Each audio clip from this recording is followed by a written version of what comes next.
E eu queria que você fizesse uma oração a Deus nesta manhã. Nós já cantamos, já ouvimos louvores, já sorrimos, talvez já choramos nessa manhã, mas nós não podemos sair daqui sem ouvir a palavra do Senhor. E peça para Deus aí onde você está: Deus, uma palavra para mim nessa manhã. Me ajude a entender a Tua palavra. Me ajude a entender a Tua palavra. Peça para Deus. Peça para Deus isso nesse momento. Eu não dou conta de falar o que você precisa. Eu não dou conta. Ninguém dá conta de falar o que você precisa. Mas o Espírito Santo dá. E Deus é capaz de discernir o seu coração nessa manhã e falar para você exatamente o que você precisa.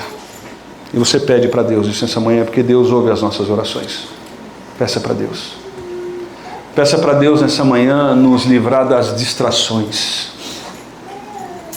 Que o meu e o seu coração, nesses poucos minutos que vamos ter, possa estar concentrado naquilo que Deus revelou na palavra dele. É assim que oramos, ó Deus, é assim que pedimos. Em nome de Jesus. Amém. Amém? Nós acabamos um livro da Bíblia semana passada. Lembram qual livro que era? Macabeus, Tobias ou Tiago? Tiago, vocês são muito fera. Tiago. E foi um desafio, Tiago. E agora na temporada de férias, julho, nós vamos trilhar o livro de Ruth. Livro de Ruth.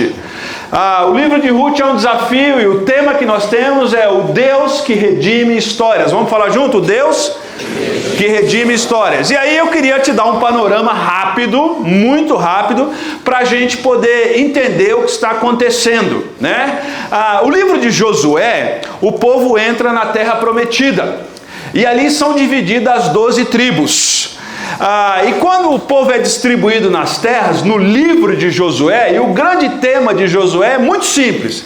Josué, se você quiser decorar Josué, você faz um símbolo que o corintiano há muito tempo não sabe o que é: vitória. Eu sou corintiano, eu tenho lugar de fala, tá bom? E o símbolo de Josué é vitória, e a frase de Josué para a gente decorar é: em Josué a vitória vem, cada tribo sua terra tem. Em Josué a vitória vem, e cada tribo... Que tribo? Os 10 filhos de Jacó e os 2 filhos de José, Efraim e Manassés. As tribos são divididas, e aqui o povo vai cada um para a sua tribo, cada um para a sua localização geográfica. Daqui a pouco entra um período na história do povo de Deus de 350 anos, que é conhecido como um dos períodos mais sombrios da história do povo de Deus. Que é o período que está o livro de Ruth, que é o período que nós conhecemos na Bíblia como o período dos juízes. E aí no período dos juízes eu queria que você decorasse 2 S's: sossego e safadeza. Por quê? Porque o povo apronta, safadeza. Aí Deus vai e levanta juízes, e esse juiz cuida do povo. Basicamente o juiz ele é muito parecido com a função do profeta. O que o profeta fazia? Ele condenava e consolava. Ele condenava o pecado e consolava o pecador. Então nesse período os juízes se levantam, botam o dedo no povo, apontam o caminho, o povo se arrepende, volta para Deus, e daqui a pouco o povo faz o quê? Apronta tudo de novo. Então nesse período mais ou menos de 350 anos, você tem 17 ciclos de sossego e safadeza do período de juízes.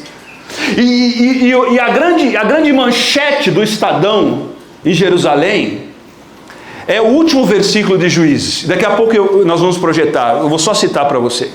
O último versículo de Juízes, desse período de 350 anos, o texto diz assim: e cada um fazia o que era bom perante os seus próprios olhos.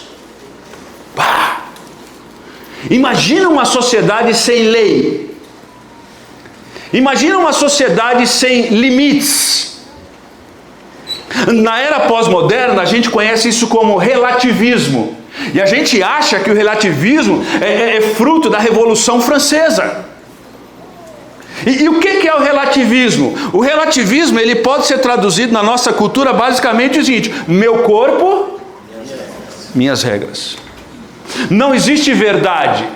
Cada um tem a sua verdade. Então você não sabe mais o que é verdade absoluta. Verdade é aquilo que me interessa. Por exemplo, um bom exemplo de relativismo e que não existe verdade é o Supremo Tribunal Federal. Um dia de manhã é uma lei, à tarde é a mesma lei, não é a mesma?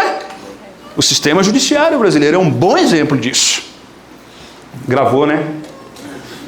Eu tenho nível superior, dá pra pegar uma cadeira, mais legal. E cada um fazia o que era bom perante os seus próprios olhos. Existia uma bagunça institucionalizada entre o povo de Deus. E no meio dessa bagunça, no meio dessa tragédia, aparece um livro lindo na Bíblia. Ruth. Ruth mostra a história mais bonita. O amor fiel de uma moabita. Ruth é da cidade de Moabe. E no meio de toda a tragédia, desse relativismo, que cada um faz o que é bom perante os seus próprios olhos, Deus vai redimir uma história. Ruth, essa moabita, se você pegar Mateus capítulo 1, ela consta na genealogia do Messias. Vamos para o texto. Ruth capítulo 1, eu sei que o texto, o início é bem longo, mas eu preciso ler esse capítulo 1 com vocês, e vá prestando atenção naquilo que está sendo escrito, naquilo que foi escrito na palavra de Deus. Olha só o que o texto diz. Na época em que os juízes lideravam, estão comigo? Os juízes lideravam, qual era a grande marca da época dos juízes? Vamos lá, gente. Cada um fazia o que era bom perante os seus próprios. Vamos lá, chamada oral, vamos lá. Como é marcado o período de juízes? Cada um? Isso conhecido como relativismo. E o período de juízes é marcado com 2 S's. Quais são os 2 S's? Sossego. O povo aprontava, Deus levantava juízo, o juiz libertava o povo ficava um pouquinho calmo, depois fazia tudo. Esse período demorou quanto tempo? 350 anos. Esse período demorou quanto tempo? 350. Vocês já decoraram o período de juízo, amém? Vocês já decoraram, vocês já sabem. Agora continua. Então, nesse período que cada um fazia o que era bom perante seus próprios olhos, 350 anos, onde o povo aprontava, Deus libertava. O povo apontava, Deus libertava. Agora vocês estão entendendo o versículo 1? Nesse período de juízes. No período de juízes houve fome na terra. Um homem de Belém, de Judá, foi viver com sua mulher e seus 2 filhos por algum tempo nas terras de Moabe. Ruth mostra a história mais bonita. O amor fiel de uma moabita. 2. O homem se chamava Elimeleque. E a sua mulher, Noemi. E os seus 2 filhos. E olha só, não existia o estado de Goiás ainda. Olha o nome dessa dupla sertaneja. Malom e Quilion. Malom e Quilion. Eram efrateus de Belém de Judá. Chegaram a Moabe e passaram a viver ali. Elimeleque, marido de Noemi, morreu. E ela ficou com seus 2 filhos. Qual o nome dos 2 filhos? Malom e Quilion. Malom e Quilion. Estes se casaram com mulheres moabitas, uma chamada Orfa e a outra Ruth. Depois de terem vivido lá por quase 10 anos. Morreram também Malom e Quilion, e Noemi ficou sem os seus 2 filhos e sem o marido. Verso 6. Quando Noemi soube em Moabe que o Senhor viera em auxílio ao seu povo, dando-lhe alimento, decidiu voltar com suas 2 noras para a terra. Assim, ela partiu com as suas 2 noras do lugar onde morava e juntas empreenderam o caminho rumo à terra de Judá. Então Noemi disse às suas noras: vão, retornem cada uma de vocês para a casa de sua mãe, que o Senhor seja bondoso com vocês como foram bondosos, cada qual com seu marido e comigo. Verso 9. O Senhor concede que cada uma encontre segurança no lar de outro marido. Em seguida, deu-lhes beijo de despedida. Elas, no entanto, começaram a chorar em alta voz. E lhe disse: não voltaremos com a senhora para junto do seu povo. Noemi, porém, disse: voltem, minhas filhas, porque viria comigo. Acha que eu ainda poderia dar filhos para que pudesse casar com vocês? Voltem, minhas filhas, vão embora, estou velha demais para ter outro marido. Mesmo que eu pensasse que ainda há esperança em mim, ainda que eu casasse essa noite e depois desse luz aos filhos, vocês esperariam até que eles crescessem?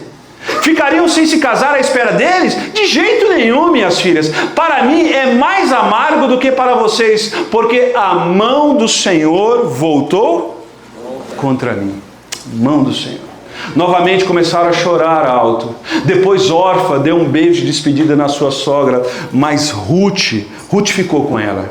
Então Noemi aconselhou: veja, a sua concunhada está voltando para o povo e para os deuses dela, volte com ele. Ruth, porém, respondeu: não insista comigo para que eu te abandone e que não mais te acompanhe. Aonde fores irei, aonde repousares ali repousarei. O teu povo será o meu povo e o teu Deus será o meu Deus.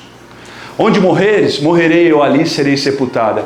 Que o Senhor me castigue com todo rigor, se outra coisa que não a morte me separar de ti. Quando Noemi viu que Ruth estava de fato decidida a acompanhá-la, não insistiu mais. Então as duas mulheres seguiram caminhando até chegar em Belém. Quando chegaram em Belém, todo o povo ficou alvoroçado por causa delas. Será que é Noemi? Perguntaram as mulheres. Ela, porém, respondeu: não me chame de Noemi, melhor que me chame de Mara, pois o Todo-Poderoso tornou a minha vida muito amarga. De mãos cheias eu parti, mas de mãos vazias o Senhor me trouxe de volta. Por que me chamaria Noemi? O Senhor pôs-se contra mim, o Todo-Poderoso me trouxe essa desgraça. Foi assim que Noemi voltou das terras de Moabe, com a sua nora, a Moabita. Elas chegaram a Belém no início da colheita da cevada. Amém? 22 versículos. Eu queria que você não se contentasse só com essa leitura.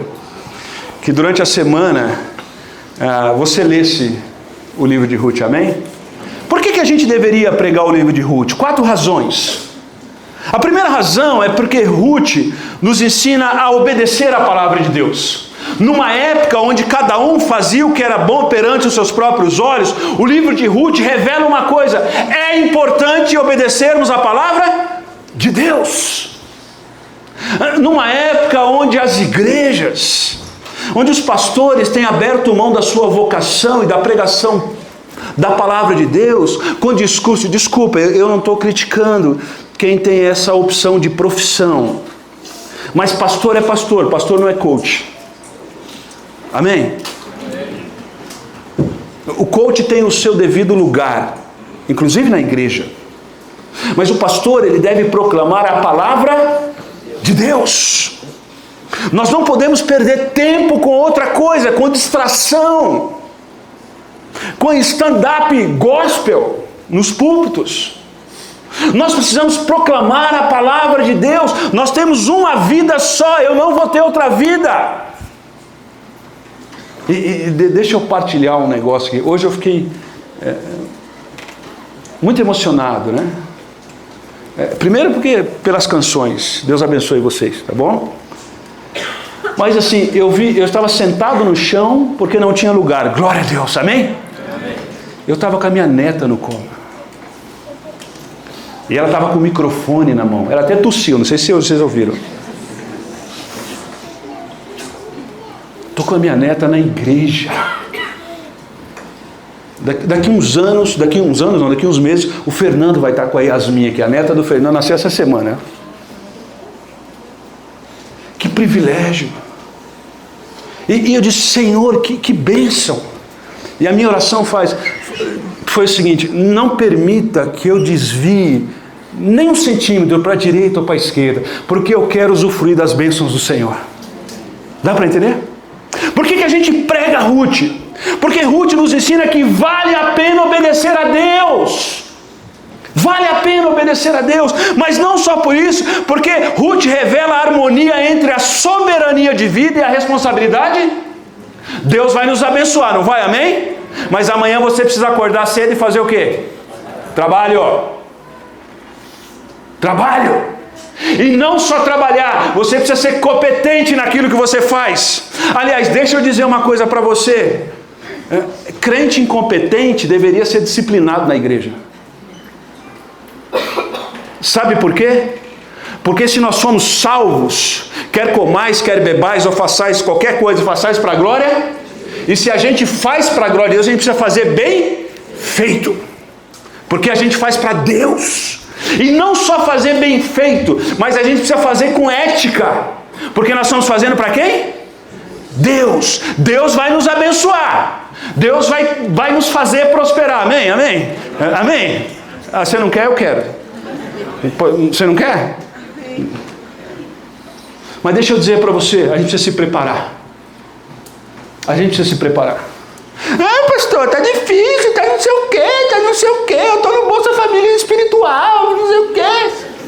Meu irmão, deixa eu dizer para você. Paulo diz assim, aquele que não trabalha, tá ruim, acorda 10 horas, tatuou no braço no trampo. Amém? Deixa eu dar uma dica para você, moça. Se você quer casar um dia, ah, pastor, eu queria alguém bonito, trabalhador, inteligente. Não cabe. O homem não dá 3 adjetivos. Não dá. Bonito, trabalhador, não dá. Não dá 3 adjetivos. Escolhe 2. Escolhe o seguinte, trabalhador e honesto. Tem um negócio que chama cirurgia plástica, aí depois vai adequando os outros adjetivos. Sabe essas coisas? Cuidado. Deus vai nos abençoar, soberania divina, Deus vai cuidar de nós, mas nós precisamos sacudir o esqueleto. Deus quer salvar os nossos filhos, eu não tenho dúvida disso, mas se a gente é uma pessoa na igreja e outra em casa diferente, a gente não está cumprindo com a nossa responsabilidade espiritual. Vá trabalhar amanhã, e no seu trabalho lembre o seguinte, eu preciso fazer o melhor possível, porque eu estou fazendo para... E aí espere as bênçãos de Deus. É isso. Ruth nos ensina sobre soberania divina e responsabilidade. Mas também nos chama a cuidar dos pobres, dos estrangeiros e dos vulneráveis. Por quê? Qual é a verdadeira religião que Tiago disse para a gente? É a igreja batista?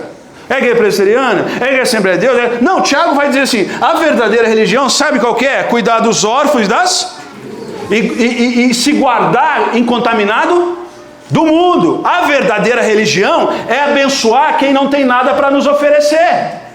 Viúvas e órfãos. O que Jesus fez com a gente? Jesus nos abençoou sendo que a gente não tinha nada para... Isso é chamado na Bíblia também de graça. De graça. Então o que a igreja pratica? A igreja é um ambiente da graça. Cuidar das viúvas, dos órfãos, daqueles que não têm nada para nos oferecer. Porque é muito fácil fazer network com quem tem coisas para nos oferecer. Isso é muito fácil. Marcar um café, marcar um almoço com quem tem coisas a nos oferecer. Mas a verdadeira religião é você cuidar de quem não tem nada para ti, mas também se guardar, Tiago vai dizer, incontaminado, santidade. Santidade. E às vezes a gente acha que santidade... é a coisa feia que Deus escondeu no pacote da salvação. Porque todo mundo quer ir para o céu, quer as bênçãos de Deus. Mas a gente precisa entender que se a gente quer ver Deus na nossa vida, a Bíblia vai dizer, sem santidade ninguém vai ver a Deus. Santidade é um privilégio. Mas não só isso. Ela aponta também, Ruth vai apontar, e é lindo, é o pastor Felipe que vai pregar sobre isso. Ruth aponta para o verdadeiro Redentor. A história de Ruth tem um Redentor que é Boaz. Mas o livro vai apontar para o verdadeiro Redentor, que é o nosso Senhor Jesus Cristo. Amém? Então, nessa época de cada um faz o que é bom seus próprios olhos, eu queria partilhar, pelo nosso tempo, apenas um ponto dessa mensagem. Apenas o primeiro ponto. Do versículo 1 ao versículo 5. Tem outros, mas hoje eu vou partilhar só esse por causa do nosso tempo. E eu queria propor para você a primeira verdade aqui, do versículo 1 ao versículo 5, que as crises que eu e você vivemos, revelam onde colocamos a nossa confiança. As crises revelam onde colocamos a nossa confiança. O texto começa e diz assim, na época dos juízes houve fome na terra. Um homem de Belém de Judá com a sua mulher e seus 2 filhos foi viver nas terras de Moabe. É interessante que a fome, ela não é novidade nas Escrituras. Houve fome, Abraão vai se deslocar. Houve fome, Jacó vai se deslocar. Há alguns deslocamentos no texto sagrado por causa da fome. Mas é interessante que agora, o período de Juízes é o período que Deus fez o povo, é o período posterior que Deus fez o povo entrar na terra prometida. Terra essa que mana leite e mel, lembra da história? A terra essa que Deus prometeu aos seus. E Deus prometeu aos seus que ia cuidar dos seus. E de repente na história, Elimeleque, Noemi, Malom, Quilion, Elimeleque como líder, e vocês vão entender o porquê que eu falei que o Durval era o responsável. E aqui, quando a gente olha para esse texto, a gente precisa olhar para a figura masculina. Porque nós estamos vivendo uma época que tem uma crise de identidade. E Elimeleque, ele assume a responsabilidade, mas ele vai para um lugar onde Deus disse para o povo não ir, e um lugar onde Deus não ia abençoar o povo. Ele vai para Moabe. E é interessante que o verso 1 fala que houve fome em Belém. A palavra Belém, o nome Belém, Bethlehem, significa casa de pão. A casa de pão, aonde deveria ter pão, tem o que agora? E no meio da crise, ele é precipitado na sua decisão. E a precipitação nos faz ir em lugares que Deus não abençoa, nos faz falar coisas que nós não deveríamos falar, nos faz ter atitudes que nós não deveríamos ter. Ele é precipitado. Por quê? Porque Deus falou que ia cuidar deles ali. E agora é uma família que vive uma crise financeira, é uma família que agora precisa ir para um outro país por uma decisão precipitada do líder daquela família, Elimeleque. E não só isso, a desgraça vai trazendo desgraça, ou talvez como na cidade do Raimundo, como fala, miséria pouca é bobagem. Você já teve a sensação assim que parece que vai dando uma coisa errada e parece que você ficou na fila da coisa errada um bom tempo? Uma coisa vai puxando. É isso que está acontecendo com Elimeleque. É exatamente isso. Mas pior, o pior de tudo é que Elimeleque vai levar a sua família para uma cidade que ele não deveria levar. A cidade de Moabe. Sabe como que começou os moabitas? Lembra quando a mulher de Ló vira uma estátua de sal? Lembra dessa história? Virou uma estátua de sal. Você canta isso também, né? 3 palavrinhas.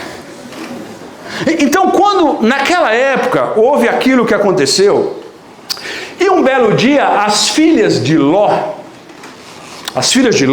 lembra que Ló era aquele parente folgado de Abraão, lembra disso?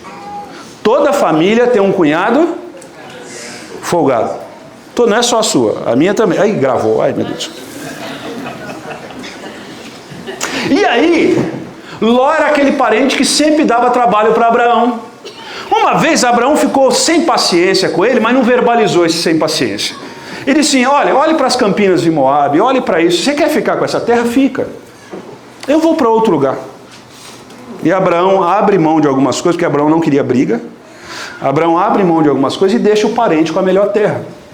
Mas é interessante que aquela terra que Ló está indo é uma terra que se chamava Sodoma e Gomorra. E agora Ló vai criar a sua família aonde? Sodoma e Gomorra. E aqueles que eram para ser sal e luz agora, eles são contaminados pela cultura e eles reproduzem a cultura agora, ao invés de ser instrumentos de redenção da cultura. E sabe o que vai acontecer lá? A mulher de Ló morre, há uma desgraça sobre a cidade e eles se refugiam numa caverna. E um belo dia, a filha mais velha de Ló tem uma ideia genial. Como que nós vamos sobreviver? Como que nós vamos ter descendência? E elas resolvem embriagar o seu pai. E ele fica bêbado e ele tem relação com a sua filha. E sabe qual o nome dessa criança? Moabe. Moabe. Elimeleque está levando a sua família para uma cidade que a história dessa cidade já é um pouco complicada. Lembra de Balaão? Lembra de Balaão? A gente lembra da mula. Lembra de Balaão? Balaão foi aquele que contratou adivinhos para profetizar contra o povo de Deus E ao invés de amaldiçoar o povo de Deus, a boca do profeta sai bênção. Parênteses, deixa eu dizer uma coisa para você. Olhe para mim, presta atenção. Você que já entregou a vida a Jesus como seu Salvador, você pode passar debaixo de escada. Você pode cruzar com um gato preto. Sexta-feira você pode sair na rua 13. Correto? Olhe para mim aqui, ó. Não existe maldição sobre a nossa vida. Nós estamos debaixo do sangue do Cordeiro. Amém? Amém? Ah, o cara botou olho gordo. Pode botar olho gordo. Pode amaldiçoar. Pode fazer o seguinte. Deixa eu dizer. A minha vida está lavada pelo sangue de Jesus. Não vai pegar praga em mim. Ah, porque a minha sogra não vai pegar praga. Não vai. Pare com esse negócio. É porque fulano botou o olho gordo. Não existe negócio de olho gordo. Quem está debaixo do sangue do Cordeiro, praga nenhuma chega nele. Bota isso na sua cabeça. Ai, credo, eu passei debaixo da escada. Ai, eu estava numa igreja que o pastor ensinou a colocar o copo de água em cima da TV. Agora eu quero ver como é que vai fazer com a LED. Como é que vai colocar o copo lá em cima? Já teve gente, teve ideia, um suporte. Aí, suporte, né? Deixa eu dizer para você. Talvez nessa manhã, você está em Moabe. Presta atenção no que eu vou dizer. Saia desse lugar o mais rápido possível. Amém? Não brinque com o pecado. Não leve a sua família para Moabe. Não deixa Moabe entrar dentro da sua casa.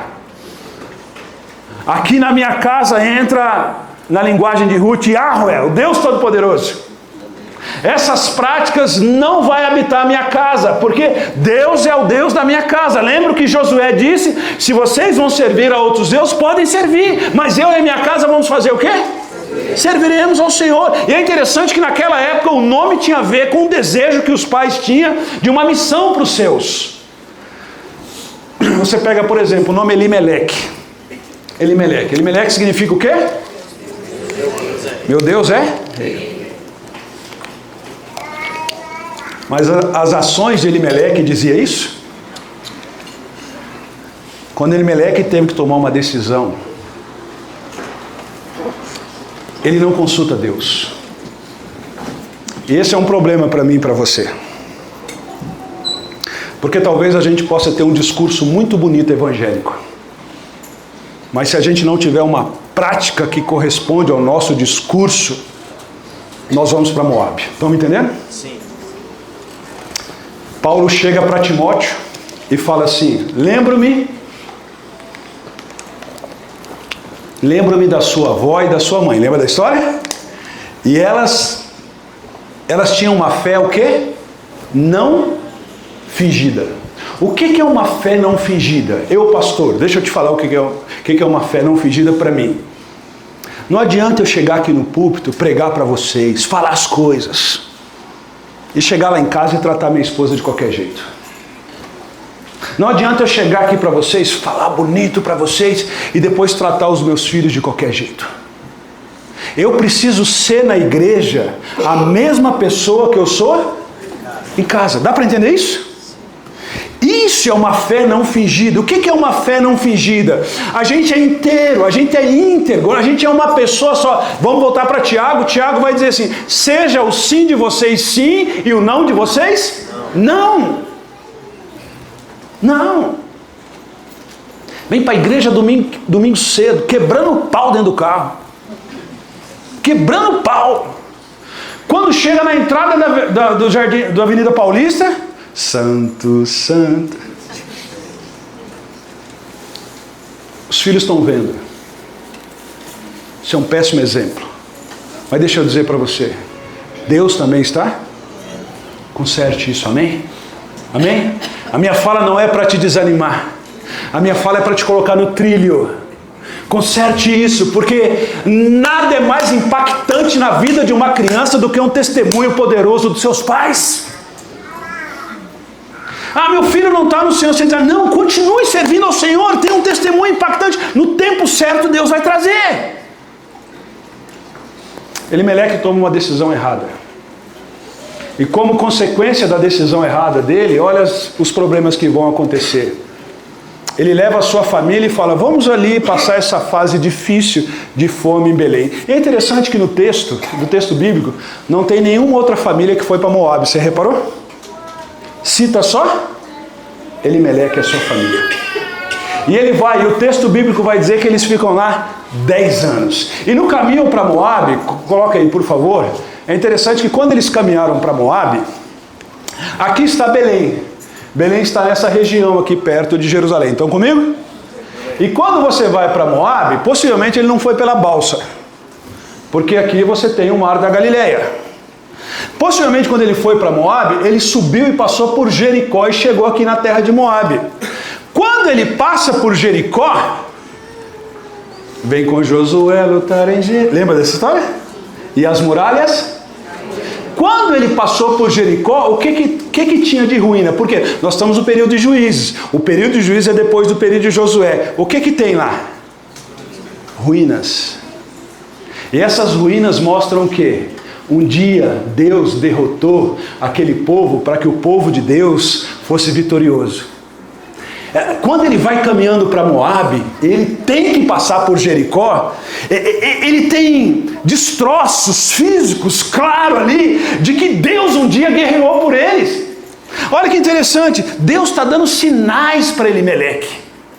E ele, mesmo assim Elimeleque não enxerga. Conhece aquela história bem conhecida, antiga, do cara que estava morrendo afogado e falou, se Deus me ama, ele vem me salvar. Aí passou o bombeiro e falou assim, vim te salvar. Ele disse assim, não, eu sirvo ao Senhor. O Senhor vai vir me buscar. O bombeiro vai embora. Vem um barqueiro, fala, posso te ajudar, vim te salvar. Não, o Senhor vai vir. E sim, a história vai. Aí ele chega lá no céu, bravo com Deus, fala, Deus, o Senhor falou que ia me salvar, eu estava lá esperando. E Deus vira e fala, lembra do bombeiro? Foi eu que mandei. Lembra do barqueiro? Foi eu? Deus vai dando sinais. E a gente insiste em não enxergar, amém? Dá para entender isso? Deus vai dando sinais. Preste atenção nos sinais que Deus está mandando. Preste atenção nesses sinais. Não leve a sua família para Moabe. Não permita que a crise amargue o seu coração. Eu faço aqui aplicações e a gente já encerra essa parte. As aplicações, primeira delas, vamos lá, a dificuldade no livro de Ruth, preste atenção, era a disciplina do Senhor. Sabe por quê? Às vezes a única maneira que a gente ouve a voz de Deus é quando Deus nos disciplina. E deixa eu dizer uma coisa para você.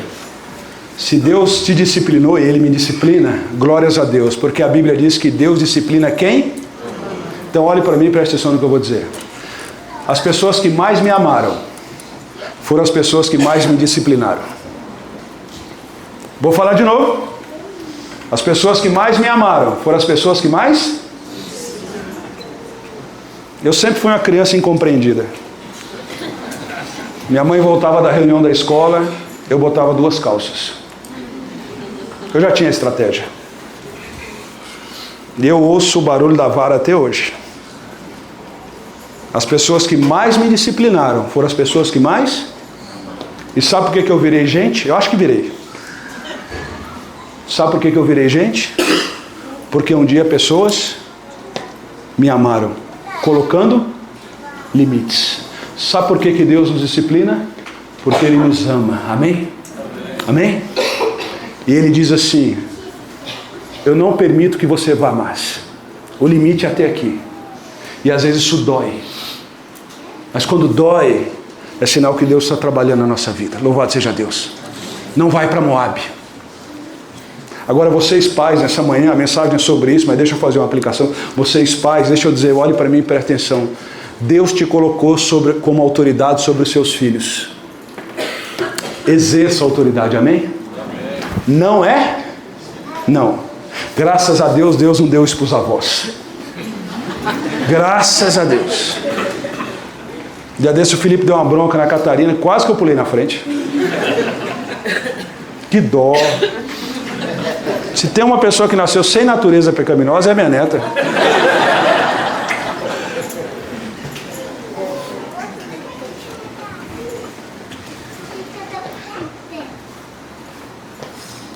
Se Deus está provocando dor na sua vida, louve a Deus por isso.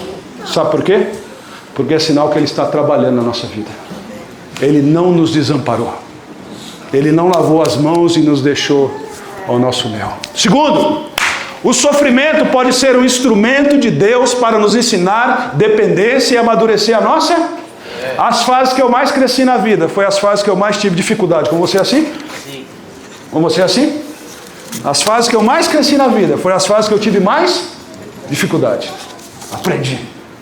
Terceira aplicação diz assim: mesmo quando não compreendemos os caminhos de Deus, podemos fazer o quê? Porque eu e você lutamos batalhas que Cristo já venceu. Não vá para Moabe. Não leve a sua família para Moabe. Se tiver fome em Jerusalém, fique em Jerusalém, porque em Jerusalém Deus prometeu que vai cuidar de vocês. Não mova os seus pés de maneira precipitada. Espere no Senhor, aguarde nele, Ele vai cuidar de você. E se você está numa situação que está gerando dor na sua vida, aguente firme. Marcos Almeida, um poeta, cantor brasileiro, vai dizer o seguinte: toda dor é por enquanto, vai passar. Vai passar. Vai passar. Que Deus nos abençoe. Que Deus derrame graça sobre nós. Amém? Louvado seja Deus. Feche seus olhos. Vamos orar. Nessa manhã você pode fazer um voto. Você e a sua esposa, você sozinho, só sua esposa sozinha, a sua família. Você pode fazer um voto ao Senhor. Nós não vamos levar nossa família para Moabe. Nós vamos nos posicionar. E mesmo que os outros nos critiquem, mesmo que os outros nos olhem feio, nós vamos continuar firme no Senhor. Mesmo que em Belém falte pão, nós vamos ficar em Belém. Nós não vamos arredar o pé, porque aqui Deus vai cuidar da gente. Deus vai cuidar da gente. Deus cuida dos seus. Deus é o nosso rei. E Deus é o nosso rei não só na teoria, na prática. Ele está cuidando da sua casa, Ele está cuidando da minha casa, Ele está cuidando dessa igreja, Ele está cuidando dos seus filhos, dos seus netos, da sua descendência. Deus está presente mesmo quando você não vê. E se você fez alguma coisa que você não confessou a Deus, está trazendo dor, confesse a Deus e volte para Belém rápido. Que Deus nos abençoe. Que Deus derrame graça sobre nós.